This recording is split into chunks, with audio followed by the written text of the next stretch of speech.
ইতিমধ্যে প্রতিটা রেশন দোকানে এবং প্রতিটা পাড়ায় বাড়িতে বাড়িতে দীঘার জগন্নাথ দেবের প্রসাদ বিতরণ করা মোটামুটি হয়ে গেছে, বাট এখন অনেক জায়গায় হয়তো বাকি আছে, করবে। তো সেরকমই আমরাও পেয়ে গেছি এই যে দীঘার জগন্নাথ দেবের প্রসাদ। তো চলো প্যাকেটটা খুলে এর মধ্যে কি আছে। আচ্ছা, এর মধ্যে দেখো একটা আছে জগন্নাথ দেবের ফটো দেওয়া একটা কার্ড, আর যে প্রসাদটা দিয়েছিল সেটা আমাদের অলরেডি খাওয়া হয়ে গেছে।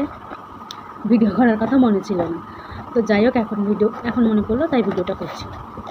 তো সবাই যে প্রসাদটা পেয়েছো, আমিও ঠিক সেম একই প্রসাদ পেয়েছি, আলাদা করে কিচ্ছু পাইনি। তো এতদিন জানতাম যে কোনো মন্দিরে গিয়ে বা কোনো ঠাকুরের স্থানে গিয়ে বা মণ্ডপে গিয়ে প্রসাদ খাওয়া হয়, তো এখন জানতে পারছি যে রেশন দোকানেও প্রসাদ দেওয়া হয়। ইভেন শুধু তাই না, বাড়িতে বাড়িতে এসেও প্রসাদ দেওয়া হয়। তো সেটাই যে জগন্নাথ দেবের যে মন্দিরটা দীঘায় হয়েছে, এটা না হলে তো জানতেই পারতাম না। তো যাই হোক, বুঝতেই পারছো আমাদের পশ্চিমবাংলা কতটা উন্নত হয়ে গেছে, মানে কতটা উন্নতি করেছে তারা, মানে কতটা উন্নত হয়ে গেছে যে কিনা প্রসাদ বাড়িতে এসে দিয়ে যাচ্ছে, তাও কিনা সে দীঘার প্রসাদ। মানে বুঝতে পারছো কতটা উন্নত আমাদের এই রাজ্যটা, মানে এটা জাস্ট ভাবা যাচ্ছে না। তো যেটা বলবো সেটা হচ্ছে, এটা যে দীঘা থেকেই যে এই প্রসাদটা এসছে, এটার কি কোনো প্রুফ আছে কারোর কাছে?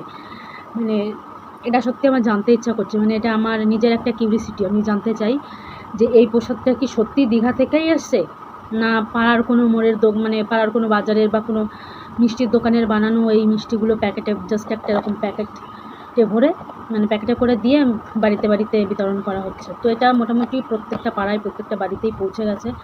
তো এখন জানতে পারছি যে রেশন দোকানেও নাকি এটা দেওয়া হচ্ছে। তো এতদিন জানতাম রেশন দোকানে শুধু চাল ডাল আটা কেরোসিন তেল ইত্যাদি ইত্যাদি জিনিস দেওয়া হয়, তো এখন জানতে পারছি যে রেশন দোকানেও প্রসাদ দেওয়া হয়।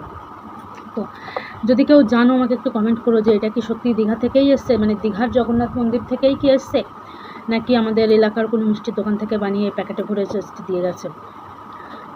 তো কেউ জানলে আমাকে কমেন্ট করো। আর কাল রথযাত্রা, সবাইকে রথযাত্রার অনেক অনেক অনেক শুভেচ্ছা। সবাই খুব ভালোভাবে রথযাত্রাটা এনজয় করো, রথের মেলায় যাও, রথের দড়ি ধরে টানো আর কি। তারপরে যেটা ছাড়া রথের মেলা কমপ্লিট হয় না, পাঁপড় ভাজা জিলিপি এগুলো মন ভরে খাও। তো সবাইকে রথযাত্রার অনেক অনেক অনেক শুভেচ্ছা, সবার রথযাত্রা ভালোভাবে কাটুক। তো জয় জগন্নাথ, সবাই একবার কমেন্টে বলে যাও জয় জগন্নাথ।